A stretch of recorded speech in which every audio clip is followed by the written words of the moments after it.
മദ്യവും ലഹരിയും ഒട്ടേറെ വീടുകളിൽ ചോരയും കണ്ണീരും വീഴ്ത്തുന്നുണ്ട്. കള്ള് തലയ്ക്ക് പിടിച്ചാൽ രക്തബന്ധങ്ങളെപ്പോലും തിരിച്ചറിയാൻ കഴിയാത്ത വിധം പലരും ആക്രമികളാകുന്ന കാഴ്ച. ചെറിയ വാക്കുതർക്കങ്ങൾ പോലും കൊലപാതകത്തിലേക്ക് വഴിമാറുന്ന സ്ഥിതി. പാലക്കാട് കൊഴിഞ്ഞാമ്പാറയിൽ അനന്തരവൻ അമ്മാവനെ തലക്കടിച്ച് കൊന്നത് മദ്യലഹരിയിലാണ്. ഒന്നിച്ചിരുന്ന് മദ്യപിക്കുമ്പോഴുണ്ടായ വാക്കുതർക്കത്തെ തുടർന്നാണ് വടകരപ്പതി സ്വദേശി സെന്തിൽകുമാറിനെ കൊലപ്പെടുത്തിയത്. കേസിൽ പ്രതിയായ സഹോദരിയുടെ മകൻ പ്രഭാകരനെ പോലീസ് അറസ്റ്റ് ചെയ്തു.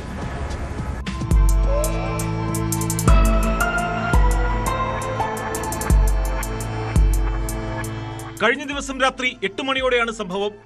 അവിവാഹിതനായ സെന്തിൽകുമാർ സഹോദരിയായ ശാന്തിയുടെ വീട്ടിലായിരുന്നു താമസം. വീട്ടിൽ വെച്ച് സെന്തിൽകുമാറും അനന്തരവൻ പ്രഭാകരനും ഒരുമിച്ച് മദ്യപിച്ചിരുന്നു. തുടർന്ന് ഇവർ ഭക്ഷണം കഴിക്കുന്നതിനിടെയാണ് വാക്കേറ്റവും തർക്കവും ഉണ്ടായത്. വഴക്കിനിടെ PVC പൈപ്പ് കൊണ്ട് പൊതിഞ്ഞ ഇരുമ്പ് ദണ്ട് കൊണ്ട് പ്രഭാകരൻ സെന്തിൽകുമാറിന്റെ തലയ്ക്കടിക്കുകയായിരുന്നു.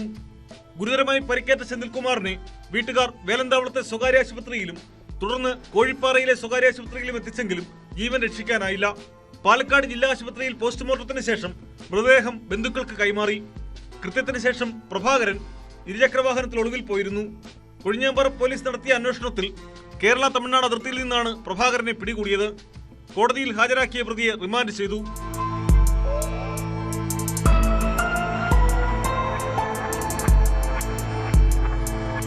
ന്യൂസ് 18 പാലക്കാട്.